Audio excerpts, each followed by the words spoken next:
नमस्कार बच्चों, मैं आपकी हिंदी शिक्षिका अहाना हूँ और नोवा लर्न बुक्स, जो माउंट एनलाइटनमेंट इंटरनेशनल की एक इकाई है, के साथ हमारी इस सीखने की यात्रा में आप सभी का एक बार फिर हार्दिक स्वागत करती हूँ।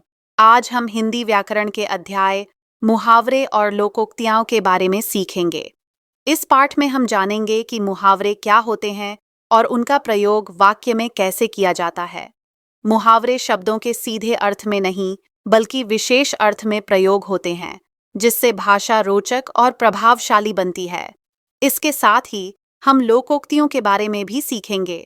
लोकोक्तियाँ लोगों के अनुभवों से बनी प्रचलित कहावतें होती हैं, जो किसी बात को समझाने या प्रमाणित करने के लिए कही जाती हैं।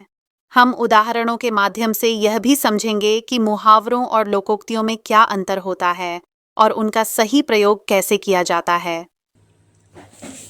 अध्याय 15 मुहावरे और लोकोक्ति। मुहावरे। परीक्षा में प्रथम आने पर मृदुल का अंग अंग मुस्कुराने लगा। सुरेश ने विजय से पैसे उधार मांगे तो उसने अंगूठा दिखा दिया। उपयुक्त वाक्य में आए रंगीन शब्द विशेष अर्थ प्रकट कर रहे हैं, इसलिए उन्हें मुहावरा कहते हैं। अब अंग अंग मुस्कुराने लगा का क्या विशेष अर्थ है? अंग अंग कैसे मुस्कुराएगा? अंगूठा दिखाना तो सिंपल सी बात है। क्या मतलब क्लियर हुआ?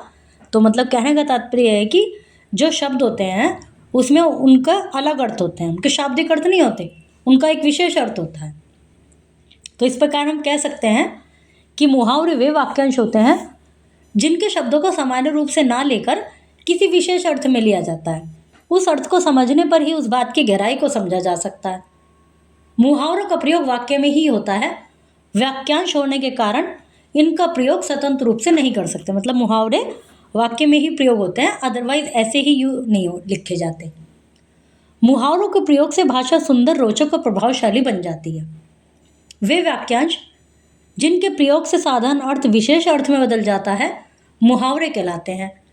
छोड़ अर्थ सामान्य जो, पावे अर्थ विशेष, जो मुहावरा लोहा लेना, कहे कवि सर्वेश।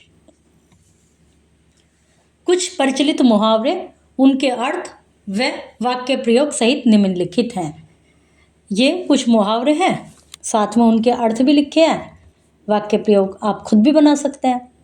ये कुछ अन्य मुहावरे हैं, जैसे उल्टी गंगा बहाना, मतलब रीति के विरुद्ध काम करना, हथियार डालना, हार मान लेना, लाल पीला होना, बहुत गुस्सा करना, अंगूठा दिखाना, इनकार कर देना, दांत कटी रोटी होना, घनिष्ठ मित्र होना, नाक रगड़ना, गिड़गिड़ाना, घी के दीपक जलाना, खुशियाँ मनाना, आ बैल मुझे मार, मुसीबत मोल लेना। अब है लोकोक्तियाँ। लोकोक्तियाँ स्वतंत्र रूप में भी प्रयोग होती हैं। पढ़ते हैं इनको क्या होती हैं ये। जिसकी लाठी उसकी भैंस, सिर मुंडाते ही ओले पड़े। ऊपर लिखे वाक्यों का अर्थ अपने शब्दों से हटकर कुछ विशेष है, इन्हें लोकोक्ति कहते हैं। लोकोक्ति का अर्थ है लोक, मतलब लोक, उक्ति लोगों के द्वारा प्रचलित बातें। समाज में लोगों के बीच कुछ न कुछ कथन प्रचलित होते जाते हैं। अपनी बात के समर्थन में लोग इन कथनों का प्रयोग करते हैं। ऐसे कथन लोकोक्ति या कहावत कहलाते हैं। इसको लोग आम भाषा, आम बोलचाल की भाषा में प्रयोग करते हैं। मुहावरा वाक्य का अंश होता है और इसका प्रयोग बीच में कहीं भी किया जा सकता है, किंतु लोकोक्ति वाक्य का अंश नहीं होती। उसका प्रयोग किसी कथन के समर्थन में स्वतंत्र रूप से भी होता है। मतलब पूरा वाक्य भी जरूरत नहीं है। जैसे किसी ने आपको बता दिया, आपने कहा कि हमें, जैसे वो वाली कहानी थी ना, कहानी क्या है ऐसी देखते हैं। देखो, जैसे ये वाली कहावत है, जिसकी लाठी उसी की भैंस। आप कुछ कह रहे हैं कि भाई ये पेन मेरा है, दूसरा आपका क्लासमेट कह रहा है नहीं मेरा पेन है। अब पता है कि वो क्लास में थोड़ा सबको बुली करता है, वो बच्चा सा है, वो एकदम से पेन उठा लेता है, अबे चल मेरा है, उसने ले लिया। तो आपको क्या कहा, कुछ भी नहीं, पूरा वाक्य बोलने की ज़रूरत नहीं। आप यदि इतना कहेंगे कि भाई जिसकी लाठी उसी की भैंस, ले लिया उसने पेन, तो ये भी एनफ है। अपने आप में अकेले भी बोले जाते हैं जो लोकोक्ति होती हैं।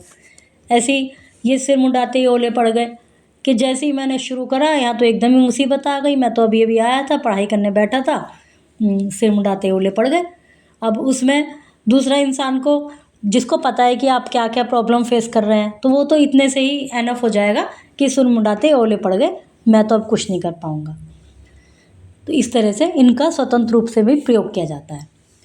और यदि किसी को नहीं पता कि आप कहना क्या चाह रहे हैं, उसमें फिर आपको उसको पूरी कहानी सुनानी पड़ेगी कि भाई वो बोलेगा तूने क्या बोला भाई, सिर मुंडाते ओले कैसे पढ़े।